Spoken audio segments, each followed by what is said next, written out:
ও আমারা বেহা আন তুআদ্দা ক্বাবলা খুরুজিন নাস ইলা সালাত, আর ফিতরা বের করতে হবে মানুষের ঈদের মাঠে যাওয়ার পূর্বে। তিনি আদেশ করেন ফিতরা বের করতে হবে ঈদের মাঠে যাওয়ার পূর্বে।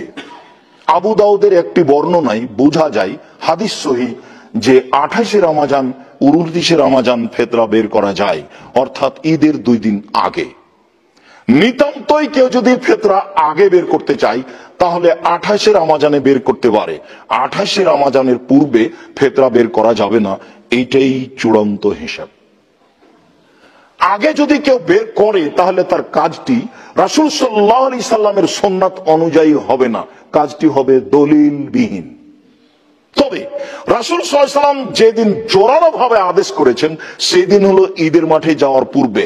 আমি মনে করি যে আপনারা তার সাক্ষ্য যে আপনাদের পিতাগণ ফিতরা বের করতেন ঈদের মাঠে যাওয়ার পূর্বে, আপনাদের খুব মনে আছে। এবং ওই যিনি দায়িত্বশীল সর্দার তার বাসাতে রেখে এসে গোসল টোসল করে বের হতেন, এটাই নীতি ছিল। কিভাবে কিভাবে প্রথম রমজানে চলে আসলো, 15 রমজানে চলে আসলো, ইচ্ছা মতো চলে আসলো। সেটাই যদি হয় তাহলে রাসূল সাল্লাল্লাহু আলাইহি সাল্লাম বললেন যে ফারাগা রাসূলুল্লাহ সাল্লাল্লাহু আলাইহি সাল্লাম যাকাতাল ফিতরে তুহরান লিসিয়াম ও তুমাতান লিল মাসাকিন, সিয়ামকে পবিত্র করার জন্য মিনাল লাগবে ও রাফাস। সিয়াম অবস্থায় মানুষের অশ্লীল কথা হয়ে যেতে পারে, অপ্রয়োজনীয় কথা হয়ে যেতে পারে। এই সিয়াম অবস্থায় পুরো মাসে যে অপছন্দ অপ্রয়োজনীয় কথা কর্ম হয়ে গেছে, এইটাকে পবিত্র করার জন্য ফিতরা। তো যদি 15ই রমজানে দিয়ে দিই তাহলে পবিত্র করবে কি? তো আগেই কাজ হয়ে গেছে, পবিত্র হয় কি করে? এই বিবরণে বোঝা যায় যে এটা আগে হবে না, পরেই হবে। সাথে সাথে আরো বলা হয়েছে এটা ফকির মিসকিনদের খাদ্য। সম্মানিত মসজিদের মুসল্লি, অত্র বিবরণের প্রথম কথা যে 1 সা ফিতরা দিতে হবে, 1 সায়ের কম ফিতরা দেওয়া যাবে না, এ কথাই ঠিক।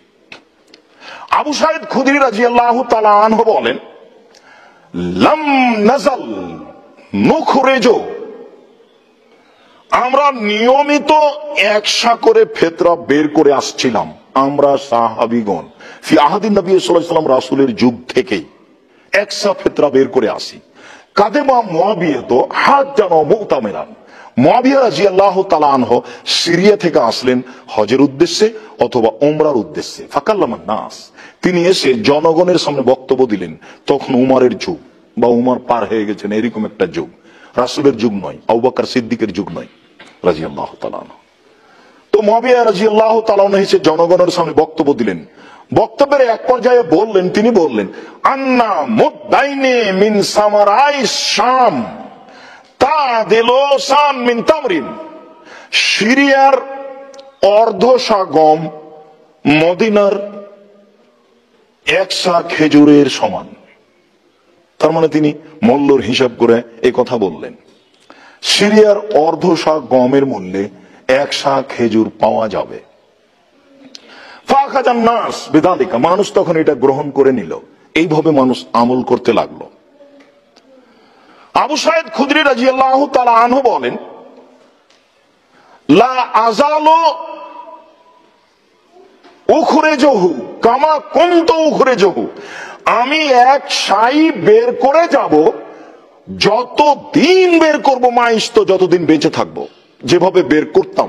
আমি 1 সাই শস্য ফিতরা দিব, যেভাবে ফিতরা দিতাম মাইস্ত, যতদিন বেঁচে থাকবো। ফাকামা রাজুল মিনাল কওম, জনগণের মধ্যে থেকে একজন দাঁড়িয়ে বলল, জান্না মুদাইনি মিন কুমহিন, কেন অর্ধেক সা গম দিলে হবে না, অর্ধশা গম? ফাকালা, তিনি বলছেন, তিলকা কিমাতু মুআবিয়া, আরে এটা তো মুআবিয়া রাদিয়াল্লাহু তাআলা আনহুর মূল্য হিসাব, আরে এটা তো মুআবিয়া রাদিয়াল্লাহু তাআলা আনহুর মূল্য হিসাব। ফালা আকবালুহা, এটা আমি কখনো গ্রহণ করব না। ওয়ালা আমালু বিহা, আমি এই কথার উপরে কখনো আমল করব না। হাদিস সহিহ, বাইহাকি, আবু দাউদ। সম্মানিত মসজিদের মুসল্লি, আমরা এখানে জরুরি ভাবে যা বলতে চাইলাম তা হচ্ছে 1 সায়ের কমে ফিতরা বের করতে হবে না।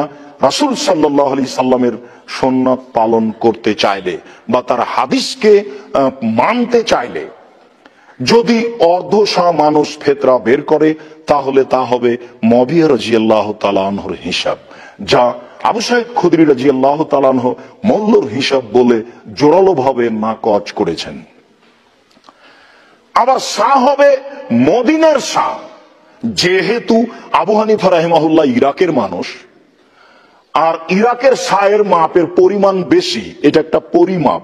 আগে আপনাদের বাড়িতে আপনার বাপ চাচারা ধান মাপতো আড়িতে, কাঠাই, ওটা 5 কেজির বা 7 কেজির বা 4 কেজির, তারা বলতে এত কাঠা হয়েছে, মানে এত মন হয়েছে, এই হিসাবে একটা পরিমাপ। তো শাহ হচ্ছে একটা পরিমাপ। আজও সৌদি আরব থেকে যদি একটা শাহ নিয়ে এসে, মদিনা থেকে একটা শাহ নিয়ে এসে যদি এসে গম বা চাউল মাপেন, তাহলে মোটামুটি 2 কেজি 400 গ্রাম, 450 গ্রাম, 500 গ্রাম ধরতে পারে। যার জন্য এইটা সহিহ হাদিস অনুযায়ী সিদ্ধান্ত হলো ফেতরা দিতে হবে মাথা পিছু 2.5 কেজি। আর যদি ইরাকের সানে এসে এখন মাপেন তাহলে মোটামুটি 3 কেজি, 3.25 কেজি, 3.5 কেজি ধরবে। তো তারা 3.5 কেজি অনুযায়ী 3.5 কেজির অর্ধেক চাউলের দাম যত হয় তত চাউলের দাম ধরে ঘোষণা দিয়ে দেয় যে মাথা পিছু এত টাকা ফেতরা দিতে হবে। যেটা ভারত, বাংলাদেশ, পাকিস্তানে খুব জোরালো ভাবে চলছে, আমাদের দেশে নির্দ্বিধায় চলছে, কেউ ভাবা প্রয়োজন মনে করে না। যেহেতু আলেম ওলামা বলছেন ভাববার কি আছে, তাহলে ইরাকের শাহ অনুযায়ী 350 চাউলের হিসাবে অর্ধ চাউল অর্থাৎ 2.25 কেজি চাউলের দাম যা হয় সেই দাম ফেতরা দিতে হবে মাথা পিছু। এটা ধরে নিয়ে আদেশ করা হয়, সেই আদেশই এই সমাজ বলবৎ রেখেছে, যা শরীয়তের অনুকূলে নয়। যদি শরীয়তের অনুকূলে সরাসরি না হয় তাহলে তিনি বলছেন তার কাছে দলিল চাওয়া হবে, অন্যথায় ছেড়ে দেওয়া মানুষের জন্য একটি গুরুত্বপূর্ণ সুন্নাত পালন করা হবে। পরের কথা, শস্য দিতে হবে না মূল্য দিতে হবে? মূল্যের কথা হিসাব করেই মুআবিয়া রাদিয়াল্লাহু তাআলা আনহু অর্ধেক শায়ের কথা বলেছিলেন যে অর্ধশা গমের মূল্য যা, 1 শা মদিনার খেজুরের মূল্য তাই। যদি আজকে মূল্য হিসাব করে আমার এই দিনী ভাই বোনদেরকে বলি, তাহলে এখন আপনারা সৌদি আরবের দামি 1 শা খেজুর ধরেন 2.5 কেজি, তাহলে 2.5 কেজি খেজুরের দাম যত, ওই টাকা অনুপাতে যদি এখন গম দেন তাহলে তো কয়েক মন গম লাগবে।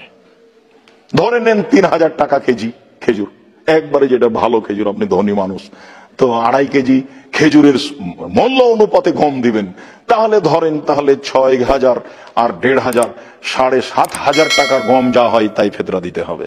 রাসূলের সুন্নাত থেকে একটু এড়িয়ে গেলে বিপদে পড়া ছাড়া কোনো পথ নেই।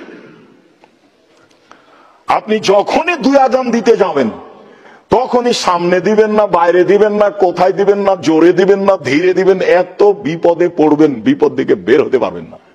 তো চলছে যে অনেক ধর্ম এভাবেই চলছে, এটাও চলছে, ঠিক এটাও চলছে, যে মূল্য দিয়ে তো চলছে, চলবেই। মানুষ যেহেতু বিবেচনা করে না, জোরালো দলিলের আশ্রয় গ্রহণ করতে চায় না, যার জন্য চলছে। সম্মানিত মসজিদের মুসল্লি, অর্ধশা ধরার কোনো সুযোগ নেই, মূল্য ধরার কোনো সুযোগ নেই।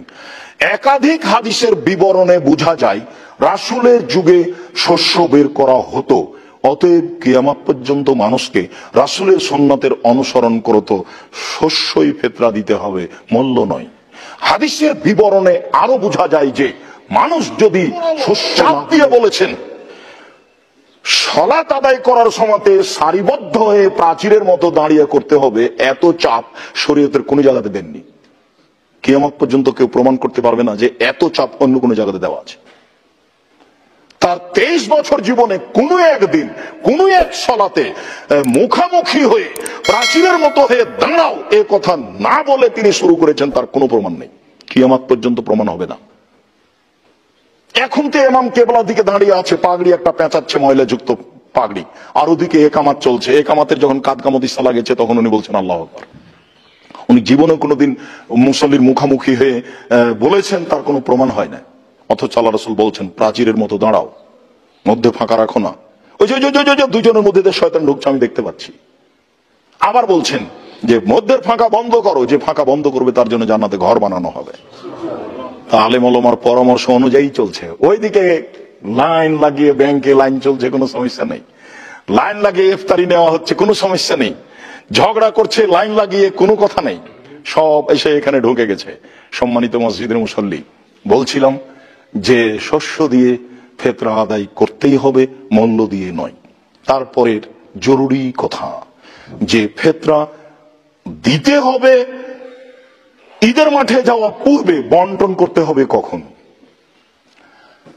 হাদিস, একাধিক হাদিস লক্ষ্য করলে বোঝা যায় যে এসে বন্টন করতে হবে সেই দিনই বা যেদিন সহজ হয়।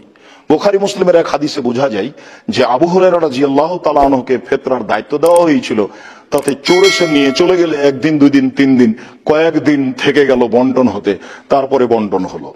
এরপরেও গরিব দুস্থ ফকির মিসকিনকে লক্ষ্য করে যদি ফিতরা বন্টন করা হয়, তাহলে ঈদের দিন সালাত আদায় করে এসে বন্টন করবে। আগে বন্টন করার কোনো প্রমাণ হয় না। এরপরেও যদি একদিন, দুই দিন আগে আদায় করে, তাহলে সুবিধার্থে বন্টন করতেও পারে, কিন্তু হাদিস দ্বারা প্রমাণ হয় না।